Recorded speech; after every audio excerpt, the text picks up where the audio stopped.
Encore un coup de couteau. C'était vendredi soir. La victime est un adolescent qui voulait vendre un vêtement sur le site Vinted. Ce week-end encore, la mort de 2 adolescents qui, eux, étaient à scooter, avaient refusé d'obtempérer. Sur ces faits divers, votre commentaire, votre point de vue?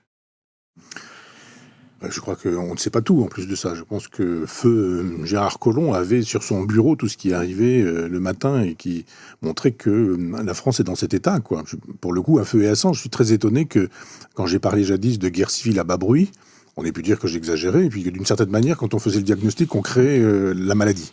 Il y a une vraie pathologie sociale qui fait qu'aujourd'hui, le surmoi ayant totalement disparu, l'autorité ayant totalement disparu, on règle les problèmes avec des couteaux en se disant, ben voilà, j'ai besoin je sais pas quoi, d'un survêtement, j'ai pas envie de le payer, je vais tuer celui, ou prendre le risque de tuer celui qui... ou de le tuer d'ailleurs, celui qui vend le survêtement, il n'y a plus aucun problème. Mais il va se passer quoi après ça? Il ne va pas risquer grand-chose, ce garçon.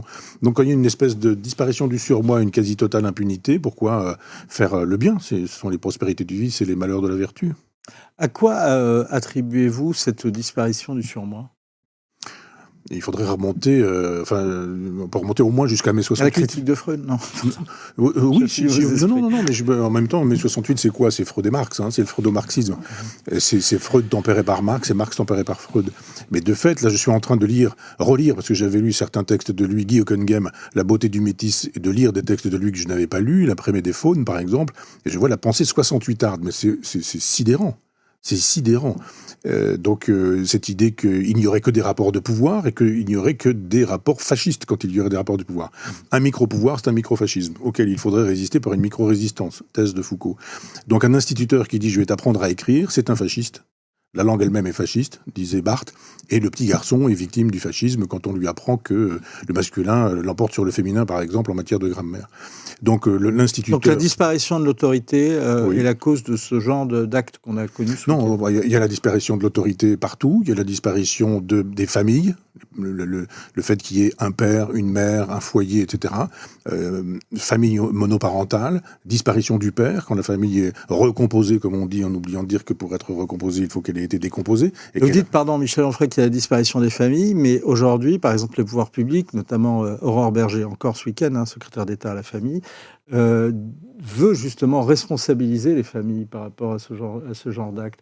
Est-ce que ça vous paraît une bonne chose, ou est-ce que vous vous dites, mais comment on peut responsabiliser des institutions qu'on s'est acharné à détruire? Oui, bien sûr. Non, puis moi, je suis contre les punitions collectives. Je pense que les gamins qui débordent leurs parents, les parents ne sont pas forcément responsables ou coupables. Il y a des parents qui n'en peuvent mais. Et l'idée vous n'êtes pas pour la suppression, par exemple, des allocations familiales je ne pour pense pas que ce soit une bonne solution. Les parents des enfants. De toute façon, si les enfants sont vraiment des délinquants, ils ramènent à la maison beaucoup d'argent et ces gens-là ne vivent pas avec les allocations familiales. Il y a toujours des gros billets sur le frigidaire, les parents ne veulent pas savoir d'où ça vient, mais on sait très bien qu'il y a une espèce d'économie comme ça qui est tolérée par un certain nombre de parents. Alors il y a des parents vraiment débordés, puis il y a des parents qui tolèrent. Donc tout ce monde-là fait semblant, simplement parce que on veut jeter la responsabilité sur les parents, alors que la classe politique ne fait pas son travail. Votre point de vue sur une autre affaire, sur Crépol, est-ce que vous partagez celui de Patrick Cohen ou celui d'Éric Zemmour? S'il faut parler franchement, c'est celui d'Éric Zemmour. Bien sûr, Patrick Cohen, il reprend les propos des avocats de la défense. On sait très bien que les avocats de la défense ne vont pas dire que les jeunes sont venus avec des couteaux pour tuer du blanc. Il va falloir qu'ils disent l'inverse. Donc dans ces cas-là, on sait comment ça fonctionne. L'enquête menée par nos confrères du Parisien quand même amène un peu de nuance et un peu de complexité quand même dans ce qu'on a pu entendre et dans ce qu'on a pu lire, en tous les cas, dans les premiers temps, non? Si des gens viennent et ont décidé de mettre le bazar, ça peut commencer par un coup d'œil, une bousculade, un propos, peut-être des cheveux tirés, a-t-on dit, ou ce genre de choses, et de ces choses-là, il n'y a pas de trace. Donc qui a commencé ? Moi, je pense simplement que dans une configuration comme celle-ci, d'un côté, il y avait des gens avec des couteaux, et de l'autre côté, il y avait des gens qui n'avaient pas de couteau. Donc voilà. Il y a des gens qui étaient chez eux à danser, sans couteau, et d'autres qui arrivent avec des couteaux. Quand on arrive avec des couteaux, la plupart du temps, on n'arrive pas avec l'intention de draguer les filles, comme il a été dit, et s'amuser un peu. Donc je comprends bien que les avocats aient l'intention d'en faire un procès du racisme, en disant, mais non, ils ont été agressés par des blancs, des beaufs, des rugbymen, etc. Et on retrouve bien Cohen dans cette logique-là. Dans l'actualité, il y a les affres de la loi immigration qui est donc présentée ces dernières heures à l'Assemblée nationale. Il y a, chose assez inédite, une motion de rejet qui a été déposée par les écologistes. Avant même de parler donc de l'issue de cette motion de rejet, je voulais vous faire écouter ce qu'avait dit avant le ministre Gérald Darmanin sur Europe 1 quant à l'éventualité que cette motion soit votée par la droite et par le Rassemblement national. Ce serait un déni de démocratie que de ne pas débattre de l'immigration. Parce que c'est quoi la motion de rejet ? C'est le rejet du débat. Les Verts qui vont porter cette motion de rejet, comme les filles, ils sont pour la régularisation totale des sans-papiers, ils sont pour lutter contre les étrangers délinquants sans les expulser peut-être. Ils sont dans un champ radicalement différent, bien sûr, de ce qu'on pense et radicalement de ce que pensent les LR, par exemple. Eux, c'est normal qu'ils ne veulent pas débattre de l'immigration. Ça les dérange. Mais les LR ou le RN, ce serait quand même très particulier qu'on ne puisse pas, à l'Assemblée nationale, pendant 15 jours, débattre d'un sujet qui passionne les Français, qu'ils soient pour ou qu'ils soient contre le projet du gouvernement. Alors, réponse de Valérie Boyer, côté LR. Le déni de démocratie, c'est de ne pas faire un référendum. Là encore, Michel Onfray, vous êtes du côté Darmanin, vous êtes du côté Boyer. Choisis ton camp, camarade. Oui, mais franchement, Valérie Boyer, ça me paraît très clair. Darmanin, il fait de la politique politicienne. Tous ces gens-là font de la politique politicienne. Ce sont des jeux de parti. On ne parle pas de la France. Quand il parle des Français, c'est un peu par hasard, Darmanin. Mais est-ce que c'est bon pour la France ou est-ce que c'est mauvais pour la France ? Là, est-ce que c'est bon pour notre parti ? Est-ce que on y va pour perdre du crédit, gagner du crédit ? Que vont penser nos hypothétiques électeurs, etc., etc. Donc on voit bien que... Il y a quelque chose. Est-ce que vous n'êtes pas sensible au fait que, notamment Gérald Darmanin, dans cette loi sur l'immigration, pour laquelle il a quand même beaucoup donné, dans laquelle il s'est beaucoup investi, il a quand même pris pas mal de coups et surtout, il s'est pas mal affronté avec cette aile progressiste et gauchiste de la Macronie, non ? J'ai cru savoir qu'en 2016, ce monsieur écrivait dans une revue qui était affiliée à l'Action française. Donc, je ne sais pas qui c'est, Darmanin. Moi, je n'arrive plus à trop savoir.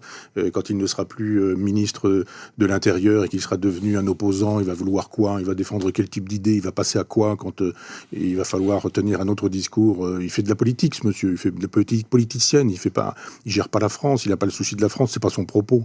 Donc, je ne lui accorde aucun crédit à ce monsieur. Comme aux autres, là, qui sont d'ailleurs tous en train de savoir si c'est bon pour le parti ou pas bon pour le parti. À savoir... Vous parlez des autres ? Tous les autres partis. Je dirais, tout le monde y va de son candidat potentiel, en se disant, est-ce que ça va être bon pour, je sais pas qui, moi, pour Wauquiez, pour Mélenchon, est-ce que c'est une bonne stratégie pour engranger Vous dites des voix ? en tout cas que cette question, et en particulier ce projet de loi, est finalement prisonnier des débats politiciens. Oui, parce que globalement, on a des lois. On n'a pas besoin d'en refaire des lois encore. Toujours des lois pour ceci, des lois pour cela. Mais si nous avions la possibilité d'utiliser déjà l'arsenal législatif français en disant il va y avoir une justice qui derrière va permettre aux policiers de ne pas travailler en vain, ça suffirait bien. Donc là, oui, d'accord, on va avoir une loi. On va l'avoir, on va pas l'avoir, on va peut-être pas l'avoir, on n'en sait rien, mais une loi de plus pour quoi faire quand on a des lois qui ne sont pas utilisées dans un État qui n'a plus les moyens de faire respecter la loi. C'est ça le problème. Oui, d'accord, bon, alors on va faire des débats là-dessus. La loi a été votée, elle n'a pas été votée, elle a été rejetée, il y a eu des amendements, mais c'est pas vraiment ça le problème. L'État français n'existe plus, sauf quand il s'agit de récupérer vos impôts ou les amendes si vous avez traversé un village à 53 km/h. Là, l'État, ça marche très bien. Quand il s'agit de vous imposer des masques contre le Covid, l'État, ça marche très bien. Mais quand il s'agit de fonctionner sur ces terrains-là, en disant il y a une justice, il y a des lois, il y a normalement l'impossibilité d'être sans papier, puisqu'on est un délinquant quand on est sans papier sur le territoire, et puis on fait respecter ces lois. Ah oui, mais il y a l'Europe qui nous dit que ces lois-là, c'est pas les mêmes lois, c'est pas les bonnes lois, etc., etc. C'est ça l'enjeu. Est-ce que nous avons encore les moyens de notre souveraineté sur ce terrain-là ? Nous ne l'avons pas. Donc un texte de loi en plus ou en moins, ça changera rien parce que l'Europe fait la loi sur ce sujet-là. Question à l'homme de gauche, enfin en tout cas qui se définit comme tel, et d'homme de gauche souverainiste. Il y a quelque chose qui semble faire l'unanimité à gauche, et en partie par-delà même les différences, et par-delà même d'ailleurs ceux qui sont souverainistes ou pas souverainistes, c'est la volonté de régulariser un certain nombre de personnes qui sont sur des métiers en tension. Il y a également la question des quotas pour les métiers en tension. Est-ce que vous y êtes favorable ? Les métiers en tension, c'est quand même étonnant qu'on ait autant de chômeurs et des métiers en tension. Je pense simplement qu'il faut repenser le travail. Il y a des gens qui ne veulent plus travailler. Donc l'idée de dire un certain nombre de gens ne veulent plus travailler, on va chercher des gens qui, eux, veulent travailler et on va faire venir des migrants qui, eux, accepteront de travailler, c'est une vraie question de société. C'est pas seulement une question de politique. Il y a plein de jeunes aujourd'hui qui ne veulent pas travailler. Et il y a plein de jeunes qui ne veulent pas qu'on leur parle de contrats à durée indéterminée. Et ça les fait fuir.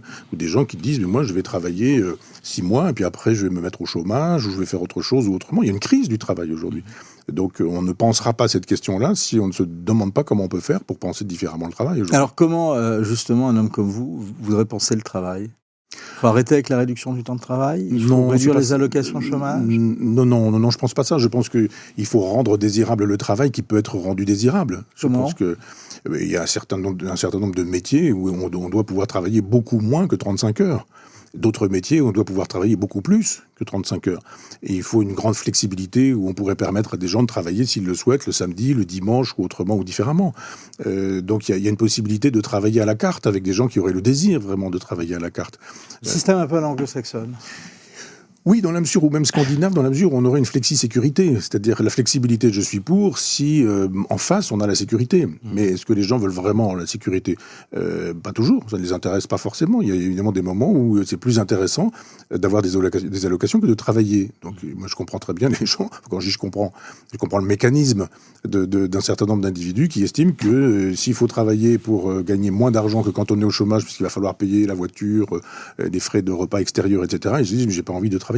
Un tas de jeunes qui disent aussi, moi j'ai pas envie de travailler dans la restauration 4 fois dans la journée, il faut que j'arrive tôt, il faut que je parte tard, dans l'après-midi j'ai 3 heures avec lesquelles je ne peux rien faire, et en même temps je suis mal payé, je suis insulté, etc. Je comprends aussi qu'il y a des résistances. Il faut rendre le travail désirable avec des gens qui pourraient travailler autrement, différemment, et pas seulement dans des logiques qui opposeraient le télétravail ou le présentiel ou le distanciel, comme il fut dit un temps.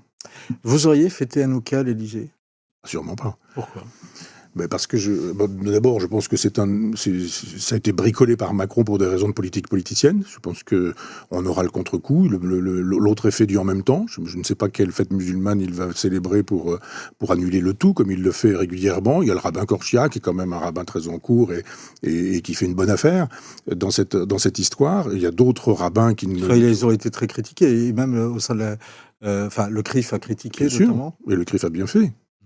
Que pensez-vous des mairies comme à Béziers ou à Perpignan qui installent des crèches ? Là aussi, vous pensez que c'est pas une bonne idée ? Non, au contraire, je trouve que c'est une bonne idée. Alors pourquoi on pourrait pas fêter Hanouka à l'Élysée ? Parce que l'Élysée, c'est pas une crèche, c'est pas une mairie. C'est très différent. C'est le lieu du pouvoir national et le lieu du pouvoir municipal, c'est pas exactement la même chose. C'est le lieu de la République, l'Élysée. Alors je veux bien que ce soit mairies, aussi. C'est pas le lieu de la République. C'est ce que j'allais vous dire. Je veux bien que ce soit aussi le lieu de la République, mais symboliquement. Parfois le dernier. Oui, mais symboliquement, c'est pas exactement la même chose. Vous êtes dans le cœur nucléaire, là, à l'Élysée, très précisément. Donc on se retient. Il y a des choses qu'on ne fait pas, c'est tout. Puis de la même manière qu'on n'accepte pas des rappeurs dévêtus faisant des signes obscènes pour fêter la musique le jour de la fête de la musique à l'Élysée. Il y a des choses qu'on ne fait pas. C'est un endroit dans lequel... Entre Hanouka et les rappeurs de la fête de musique, vous conviendrez que c'est quand même pas la même chose. Non, je dis que c'est une symbolique. Ce lieu, qu'il est un lieu éminemment symbolique. Bien sûr, vous avez raison, la mairie est aussi un lieu symbolique, et qu'on n'y fait pas n'importe quoi quand on se respecte. Mais je crois que Macron ne se respecte pas, et n'a pas compris la thèse de Kantorowicz des 2 corps du roi. C'est-à-dire qu'il y a effectivement le roi qui peut avoir des corps aux pieds, mais il est quand même le roi. Et donc, il y a un moment donné où il peut avoir une vie privée. Emmanuel Macron, on lui reproche pas une vie privée, mais on lui reproche d'en faire une affaire publique. On lui reproche pas d'avoir des affinités, ce qu'il voudra, mais pas de faire ça dans un endroit où, effectivement, ça reste quand même le cœur nucléaire de la République. Est-ce que, à l'affaire des crèches, vous n'y voyez pas une menace et une entorse à la laïcité ? Moi, je ne suis pas un hystérique de la laïcité. Si ici, dans une mairie, il y a de la possibilité aussi, dans une mairie, j'entends bien, c'est pas exactement la même chose que l'Élysée, de célébrer des ruptures du jeûne, je suis pas contre non plus. Et si on veut allumer des bougies d'Hanouka dans des mairies, je suis pas contre non plus. Je pense que le degré local n'est pas exactement le même que le degré national, qui plus est quand c'est le degré élyséen. C'est le sommet de l'Élysée, c'est le chef de l'État. C'est pas la même chose qu'un maire. On voit la différence. Même je veux bien qu'on joue de la République en disant c'est la même République, j'entends bien, on l'essentialise, mais il y a une République de proximité dans les villages qui n'est pas exactement la même que le lieu même où on conserve l'idéal de la République qui est l'Élysée. Est-ce que vous approuvez, puisqu'on parle des crèches, la fin des illuminations à Nantes notamment, la disparition du Père Noël également, qu'on ne fête plus la Saint-Nicolas? Oui, je regrette ça parce que ça fait partie des. Moi, j'ai des petits-enfants qui sont très heureux de voir les illuminations, qui sont très heureux de voir le Père Noël. Et puis, dès qu'il y a des fêtes et que des gens sont heureux, je suis très heureux que les fêtes aient lieu, même si elles peuvent être musulmanes ou juives. J'ai rien contre ça. Je suis pas de ceux qui disent rien du tout dans l'espace comme ça public, parce qu'il faudrait tout raser complètement. À ce moment-là, pourquoi pas interdire les Gay Pride aussi? Je dirais, il y a des Gay Pride et c'est très bien. Il y a le Père Noël et c'est très bien. Et puis, s'il y a d'autres fêtes, c'est très bien aussi. On ne sait plus vivre ensemble. On n'arrête pas de parler de ce fameux vivre ensemble là, mais on est incapable d'accepter qu'un autre puisse avoir l'envie d'une fête, qui soit une fête partageable. C'est pas une fête qui invite à rassembler des gens qui veulent assassiner le peuple israélien, par exemple. C'est pas la même chose. Justement, à l'étranger, qu'est-ce que vous inspire aujourd'hui la guerre à Gaza? Il nous faudrait beaucoup de temps pour parler de ce qu'on appelle la polémologie, c'est-à-dire la science de la guerre. Et je crois que tous les États qui n'ont pas compris que la Grande Guerre, la vieille guerre au sens de Clausewitz, n'avait plus lieu, pratiquement plus lieu, mais qu'il y avait maintenant ce qu'on appelle la petite guerre, c'est-à-dire la guérilla. Ces États n'ont rien compris, ils ont tous perdu. Les Américains au Vietnam, etc. Et je pense que c'est très légitime de pouvoir se défaire d'un certain nombre de gens qui font le Hamas tel qu'il est actuellement. Pas forcément en bombardant massivement des populations civiles. Je veux dire, ces populations, elles sont exposées par le Hamas parce qu'ils pourraient très bien mettre ces populations civiles. Ben là, je ne vais pas rentrer dans les détails parce que je ne veux pas avoir d'ennui avec la justice. Mais quand on est chef de l'État, qu'on dispose des services secrets, des renseignements, quand on a des tireurs d'élite, faut les frappes quand on a des... Voilà. Vous revenez longuement sur l'écologie dans votre livre. Que l'OPEC ait réclamé qu'on n'en finisse pas avec les énergies fossiles à la COP28, ça vous indigne ou vous dites c'est normal? Ben, tout ça, ce sont des grandes messes éthiques. On se fait plaisir, des grandes messes morales, moralisatrices même, alors qu'en fait on sait très bien que les pays pollueurs n'en feront rien. On sait très bien que aller parler d'écologie dans les Émirats, c'est comme aller parler du vice au Vatican ou je sais pas quoi, ou du Vatican dans un bordel. Enfin, il y a des endroits. À ce point-là, vous ne pensez pas que les Émirats peuvent faire la transition écologique? Non, pas du tout. Ils n'ont pas du tout envie. Ils vivent sur le pétrole. Leur fortune, c'est le pétrole. Ils vont pas dire on va arrêter le pétrole, ce serait suicidaire. En revanche, ils peuvent dire qu'ils ont l'intention d'arrêter, mais on n'est pas obligé de les croire. Vous ne les croyez pas, en tous les cas. Non. Michel Onfray est l'invité de Point de vue. On revient sur son nouveau livre, Le fétiche et la marchandise. En attendant, je recommande le dernier numéro de Front Populaire, Quoi de neuf, De Gaulle. Effectivement, vous aurez saisi l'ironie du titre, mais c'est un numéro très intéressant consacré donc justement aux différents aspects de la vie du général de Gaulle et de son héritage. Numéro passionnant, c'est le dernier numéro de Front Populaire. C'est le hors-série. Et c'est le hors-série, pardon. De l'année. C'est le hors-série annuel parce qu'on vient de faire un numéro normal. Alors, et qui est consacré, lui... Arrêtez de me poser des questions. Bon, alors vous regardez. Seul coup. On retrouvera. La marchandisation du monde. Ah, voilà, la planète, voilà, la marchandisation du monde. Et ça nous offre également une excellente transition avec, justement, l'autre marchandisation de l'être humain, c'est la thèse du fétiche et la marchandise. C'est votre livre, Michel Onfray. C'était, on va y revenir. Je vous propose, avant de regarder ce sujet, c'était il y a 1 an et demi, une équipe de chercheurs sino-américains d'un côté, français de l'autre, mettait au point des embryons hommes-singes, les prémices d'un vieux fantasme, celui de créer des hommes-animaux, des chimères, rappel des faits avec Léa Zafrani.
Michel Onfray, quand vous voyez ça, vous dites pas que c'est beau le progrès, ça doit que ça permet pas justement de guérir des pathologies?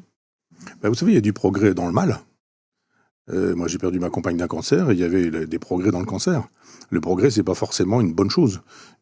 C'est un mouvement, c'est une évolution. Mais si l'évolution conduit vers le pire, vers la catastrophe, vers la négation, le nihilisme, je ne sais quoi, à quoi bon le progrès? Moi, je préfère le regret, qui est un mot qu'on oublie, mais je préfère nettement ça. Là, vous avez les éléments de langage dans le reportage que vous présentez là. C'est toujours pour des raisons thérapeutiques. Donc, vous n'allez pas être contre.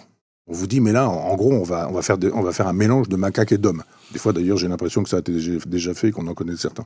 Mais c'est une plaisanterie. Mais il y a un moment donné où vous pouvez travailler sur les tissus, vous pouvez travailler sur les cellules sans travailler sur les embryons. C'est pas exactement la même chose.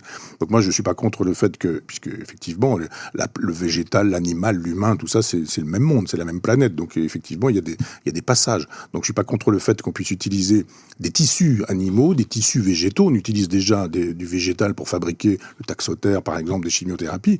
Donc je sais que tout ça est possible. Simplement, l'embryon, c'est autre chose.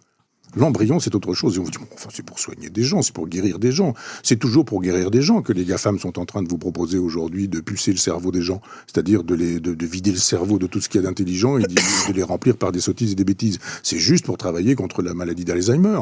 C'est juste pour permettre aux anciens de recouvrer la mémoire qu'ils ont perdue, etc., etc. C'est toujours le cheval de Troie qu'on met en avant pour montrer des monstruosités. Mais est-ce que c'est pas un peu, pardon, vous employez les grands mots, Michel Onfray, mais est-ce que c'est pas un peu complotiste de voir les choses comme ça, de voir des chevaux de Troie dans les progrès techniques? Mais non, parce que ces gens-là le disent très précisément. Moi, regardez ce que disent les gens des GAFAM, regardez ce que disent un certain nombre d'autres individus aujourd'hui. Vous avez un philosophe qui s'appelle Peter Singer, qui a écrit un livre qui s'appelait La libération animale, qui a été traduit chez Grasset il y a un quart de siècle, je crois, qui est en train aujourd'hui de nous expliquer que puisque finalement il faut être antispéciste, on doit pouvoir avoir de relations sexuelles avec les animaux. Je ne suis pas complotiste en disant que des gens pensent ce genre de choses. Peter Singer, je suis sûr qu'en Allemagne, il est interdit. Il ne fait pas de conférence, Peter Singer, le philosophe Peter Singer. Donc ces gens-là nous disent, mais non, enfin écoutez, un homme, un animal, c'est la même chose. Les animaux humains, les animaux non humains, etc. Puis à un moment donné, vous dites, bon, on peut coucher avec des animaux quand même. Et lui dit, ah oui, il y a juste un problème, c'est la souffrance. Si vous faites souffrir un animal, c'est non. Si vous ne faites pas souffrir l'animal, il n'y a aucun problème. Donc si vous voulez, une poule, non. Une vache, oui. Pour parler concrètement. Donc je ne suis pas complotiste en disant qu'il y a des gens qui ont envie de brouiller la séparation entre les hommes et les animaux. Et qui disent, mais on peut même faire de telle sorte qu'on va fabriquer des chimères. Ce que vous montrez là, c'était un désir d'hydro. Diderot imagine cette possibilité-là. Des gens comme Maupertuis, philosophe des Lumières, des gens comme Condorcet parlent de haras humain en disant qu'on doit pouvoir, etc. Donc je ne suis pas complotiste, je lis des progressistes, et les progressistes depuis le XVIIIe siècle, ces progressistes-là veulent ça. Et on voit arriver aujourd'hui effectivement des philosophes qui nous disent, mais réfléchissez un petit peu, ce que vous avez comme relation avec votre animal, questionnez-la, interrogez-la. J'ai vu l'autre jour qu'une vétérinaire a écrit un livre en disant qu'elle avait choisi d'avoir un chien plutôt que des enfants. Voilà quoi, l'idée progresse. Qu'est-ce que ça vous inspire ? C'est l'un des signes du nihilisme de notre époque. Quand une vétérinaire est en train de nous dire qu'elle préfère son chien à des enfants... il y a beaucoup de gens qui le disent parfois. Pardon ? Il y a beaucoup de gens qui le disent. Faire la compagnie des animaux à certains êtres humains. Oui, parce qu'ils ont eu des enfants, peut-être. Non, je plaisante. Mais il y a un moment donné, je comprends. Moi, j'ai mon épouse et moi, on a un petit chihuahua adorable qu'on a appelé Diogène et qu'on adore. Mais ceci dit, on a aussi des petits-enfants et on fait la différence. C'est pas exactement la même chose. Dans votre livre, vous dénoncez la marchandisation de l'être humain et notamment de l'embryon. Vous en prenez au capitalisme et à la marchandisation, mais est-ce que le problème, c'est pas avant tout ces philosophes ? Est-ce que le problème, c'est pas l'hubris de cette recherche ? Moi, je crois pas, mais c'est ce qu'on se propose comme objectif. C'est-à-dire, si on se propose comme objectif vraiment, par exemple, de supprimer le cancer, c'est quand même tout à fait autre chose que de dire on doit pouvoir aujourd'hui faire des gestations pour autrui dans des utérus de femmes qui sont mortes cliniquement. C'est pas exactement la même chose. Or, c'est un cas dont je parle dans ce livre-là. C'est pas une fiction que j'invente. Il y a une femme qui a estimé qu'effectivement, des femmes qui auraient dit de leur vivant qu'elles acceptaient, en cas de mort cérébrale, de porter des enfants morts, vous vous rendez compte ? Des gestations pour autrui avec des enfants qui auraient passé 9 mois dans le ventre d'une mère morte. On achète évidemment ensuite. Quand vous disiez tout à l'heure, de gauche, vous dites que vous êtes toujours de gauche, etc. Oui, mais moi, ma gauche, c'est pas celle-là. C'est pas la gauche qui permet de vendre des enfants et de les acheter. C'est pas la gauche qui permet de louer les utérus des femmes. Moi, je suis du côté de Cosette et de Fantine, pas du côté des Thénardier. On a une gauche Thénardier aujourd'hui qui estime que c'est formidable. Pas beaucoup de gens qui sont du côté des Thénardier quand même. Pas beaucoup ? Pas beaucoup, non ? Mais tous ceux qui nous disent qu'on doit pouvoir acheter un enfant et louer l'utérus d'une femme. C'était notamment ce que disait Pierre Berger. Bah oui. Vous méditez sur le... C'est le Thénardier en chef, c'était. Vous méditez sur le meilleur des mondes et apparemment vous n'appréciez pas Huxley. Vous le considérez comme un des promoteurs de cette théorie portée au pinacle par les nazis, qui était l'eugénisme. Et vous dites que l'eugénisme est de retour. C'est pas un peu le point Godwin ? Alors, pas Aldous Huxley, celui, le frère qui, lui, défend l'eugénisme. Aldous Huxley, il fait un roman, donc je lui reproche rien. Au contraire, je pense que c'est quelqu'un qui voit ce qui a lieu. Non, je crois que nous avons un eugénisme. D'ailleurs, Habermas, c'est pas le point... Jürgen Habermas, grand philosophe allemand qui aujourd'hui défend l'Europe de Maastricht, etc., est un personnage qui parle d'eugénisme libéral. Donc, c'est pas du tout quelqu'un qui utilise Hitler à tout bout de champ. Mais il a bien raison de dire qu'effectivement, il y a un moment donné où, quand on commence à choisir sur des catalogues des enfants en disant « je le veux », j'allais dire grand, petit, non, on le veut toujours grand, on le veut intelligent, on le veut beau, on le veut fort, etc.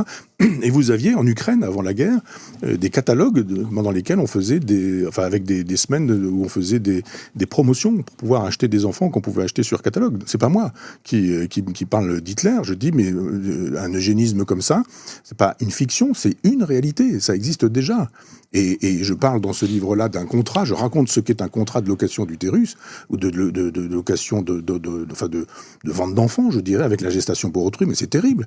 Alors je veux bien, moi, qu'aujourd'hui on assassine Colbert parce qu'il est responsable ou tous les autres qui sont responsables du code noir, mais on a aujourd'hui des codes noirs, aujourd'hui contemporains. Si vous lisez aujourd'hui un contrat de location d'utérus ou de vente d'enfants, ça vaut tout à fait le code noir, le code sur l'esclavage. C'est un esclavage qu'on nous présente comme progressiste. Alors non, je ne suis pas progressiste. Moi, je suis plutôt d'une gauche réac, si vous voulez qu'on ait un mot pour l'inventer, mais sûrement pas ce progrès, si le progrès consiste à acheter, vendre des enfants et réduire les femmes à des utérus. Ce qui est intéressant, c'est que vous dénoncez le progressisme. Vous écrivez « Le progressisme n'est pas l'envie d'un progrès, mais une religion du progrès ».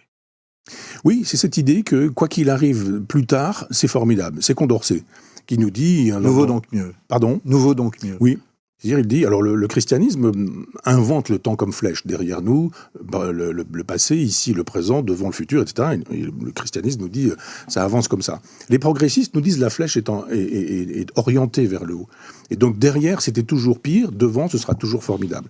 Et il fait un tableau des progrès historiques de l'esprit humain, Condorcet, dans lequel le dernier tableau est effrayant. Je parlais tout à l'heure de haras humain, on parlait tout à l'heure de chimère, on y est, on est en plein dedans.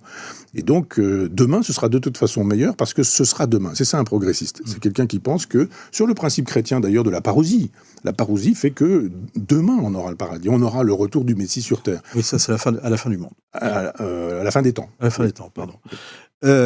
Vous en prenez d'ailleurs, en termes de parousie, au mythe de l'homme nouveau.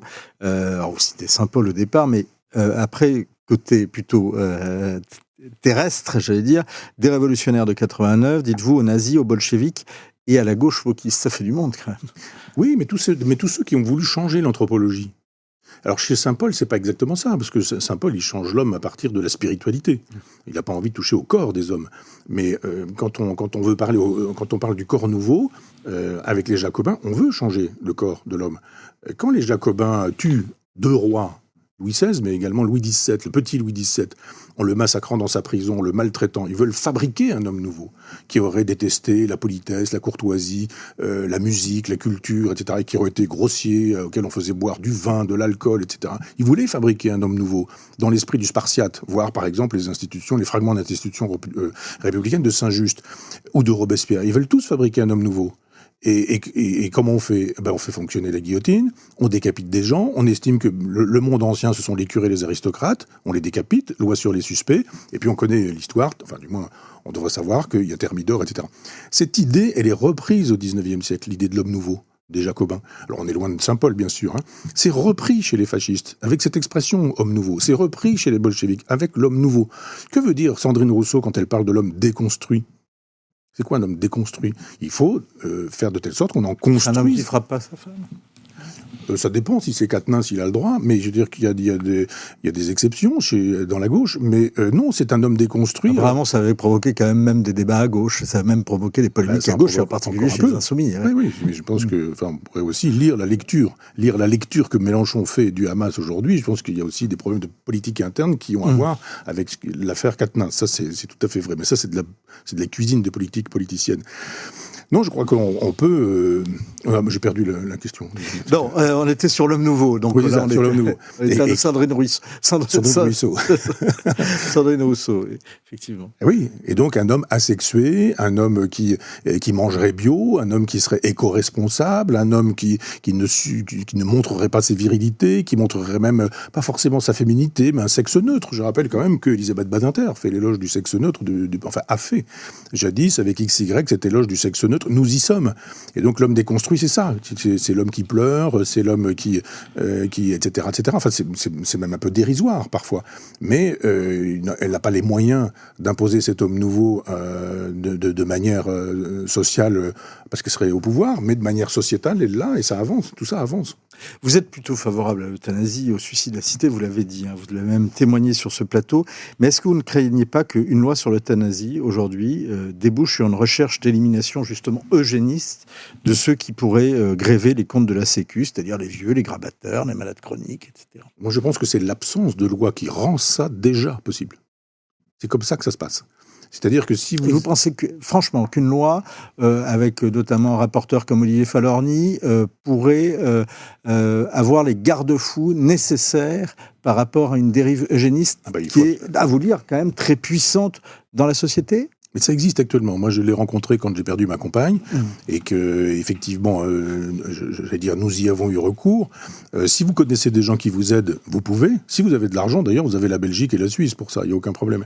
Mais si vous ne connaissez personne, la souffrance et la douleur, c'est pour vous. Qu'est-ce que c'est que se laisser mourir ? C'est terrible, cette expression « laisser mourir » aujourd'hui. Alors, on ne nourrit plus.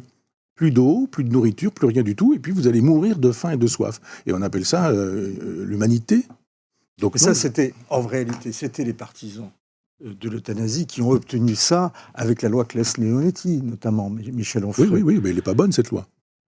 Et je pense que plutôt que de laisser faire en douce des euthanasies par des gens qui ont les moyens de le faire, par des copains de copains, des amis, etc. On le sait très bien aujourd'hui. Et soulager la douleur, c'est pas une solution plutôt ? Mais c'est pas la même chose. Soulager la douleur, c'est pas. Si vous avez une rage de dents, je conseille pas l'euthanasie. Je veux dire, l'euthanasie, justement, la loi, ce serait ça. C'est pas de dire ce monsieur est vieux, il y a un héritage et il faut débarrasser le lit. Tuons-le. Ça, c'est la critique que font les gens de l'euthanasie. Mais moi, je parle de l'euthanasie dans des cas très particuliers. Ma compagne, on a dit, dans un mois, elle est morte. Est-ce que vous ne craignez pas que l'exception d'euthanasie deviennent la règle de l'euthanasie ? C'est le risque de toute société humaine, parce que les hommes étant ce qu'ils sont, dès que vous faites une loi, vous avez des gens qui vont s'en moquer, qui vont mal l'interpréter. C'est l'humanité. Péché originel, on pourrait finir par dire. Moi, je pense que si vraiment la loi est bien faite, s'il y a des gens qui... Vous croyez que la loi sera bien faite ? Si vous me posez vraiment la question, je vous réponds non. Je pense que les lois sont toujours... Je vous pose vraiment la question. L'utopie des meilleurs des mondes, vous dites, a été réalisée par les 68 arts. Oui, regardez un peu comment ça fonctionne. Là, je suis en train de lire Guy Hockenheim, lire ou relire des textes que j'avais lus pour certains, que j'avais pas lus là. Mais le 68 art, c'est pas mai 68. Mais 68, c'est une espèce d'explosion métaphysique planétaire. Quand on prend Malraux, prenez les chaînes qu'on abat, il est question de mai 68 aussi bien à Berlin, aux États-Unis, au Japon, etc. Il se passe quelque chose pour la civilisation occidentale. Mais après les 68 arts, ils font quoi ? Ils proposent quoi ? Tous ces gens qui aujourd'hui découvrent que Depardieu a pu un temps dire qu'il violait des femmes, ça gênait personne un temps. Maintenant, ça gêne. Donc effectivement, il y a quand même eu une pensée 68 arts. Et quand vous prenez tous ces textes, j'aurais pas la cruauté de rappeler certains textes écrits par certains personnages devenus des personnages. Enfin, je veux pas rentrer dans le détail, mais je veux dire quand on. Mais vous y rentrez dans votre livre. Oui, mais donc effectivement, cette idéologie-là, elle triomphe. Et c'est même très précisément l'Europe de Maastricht qui avance dans ce sens-là. Alors, et c'est juste, ça sera ma dernière question. Quel lien vous faites entre cette pensée sur la libération sexuelle et l'Europe de Maastricht ? Non, mais là, par exemple, je parlais de Guy Hockenheim qui, dans un livre qui s'appelle La beauté du métis, sous-titre son livre « Réflexion d'un francophobe ». Francophobe. Et je pense effectivement qu'il y a de la francophobie chez les 68 arts. Détestation de la France, de tout ce qui est français. Il y a chez Bernard-Henri Lévy, dans l'idéologie française, cette invitation, cette phrase qui est quand même assez terrible, les Français ont inventé le nazisme. Il dit ça, quand même, très précisément. Et un certain nombre de philosophes qui disent un certain nombre d'autres choses aussi, ou même, par exemple, ou Foucault, qui dit qu'il n'y a plus de normal, plus de pathologie, que le normal, c'est le pathologique, et vice-versa, etc. Toutes choses qui sont devenues des vérités dans cette Europe qui s'effondre.